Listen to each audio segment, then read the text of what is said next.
ગામની બહાર એક વાસુકી નાગનું મંદિર છે, હજુ પણ છે મંદિર. એ મંદિરમાં પોતે આરામ કરવા માટે સૂતા અને ત્યાં એમની નજર ઘુમ્મટ સામે ગઈ. એ ઘુમ્મટમાં બધી અપ્સરાઓના અને દેવાંગનાઓના બધા શિલ્પો કોતરેલા હશે. એમની નજર એમની સામે ગઈ, સહેજે સહેજે ગઈ, પણ એમને એવું અનુભવ થયો કે જાણે એ ચિત્રામણ કે જે શિલ્પની પુતળીઓ હોય એ જાણે જીવતી થઈ ગઈ હોય અને નાચતી હોય.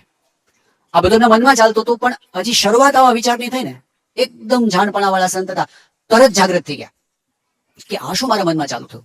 નીકળી ગયા તરત ત્યાંથી.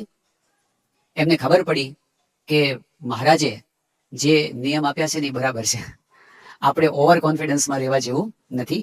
આ પ્રસંગ સંપ્રદાયમાં પ્રસિદ્ધ છે, પણ સમજવાની વાત શું છે, આ પ્રસંગ જાહેર કેવી રીતે થયો? આ પ્રસંગ વ્યાપકાનંદ સ્વામી સિવાય બીજું કોણ જાણતું હતું? કહો, એના મનમાં શું થયું? એકલા વ્યાપકાનંદ સ્વામી જાણતા હતા. તો આજે આપણને 200 વર્ષ પછી આપણને કેમ ખબર પડી? એનો મતલબ એ કે વ્યાપકાનંદ સ્વામી જયારે મહારાજને મળ્યા હશે ત્યારે એમણે મહારાજને કીધું છે કે મહારાજ, તમે પેલી વાત કહેતા હતા એ સાચી, હો. તમે જયારે કહેતા હતા ત્યારે મારા મનમાં વિચાર આવ્યો હતો કે આ નિયમની શું જરૂર છે, અને પછી થાનમાં હું ગયો હતો અને પછી મારા મનમાં આવું થયું. આ બધું એમણે મહારાજને કીધું હશે અને મહારાજને કીધું એ કોકે સાંભળ્યું હશે ને એ ગ્રંથમાં નોંધાયો છે. અત્યારે આપણને સાંભળવા મળે છે. કેટલા પ્રામાણિક, કેટલા નિખાલસ, કેટલા શુદ્ધ સાધના કરવા વાળા આ પરમહંસો છે, જેમાં કાંઈ છુપાવવા જેવું ના મળે આપણને.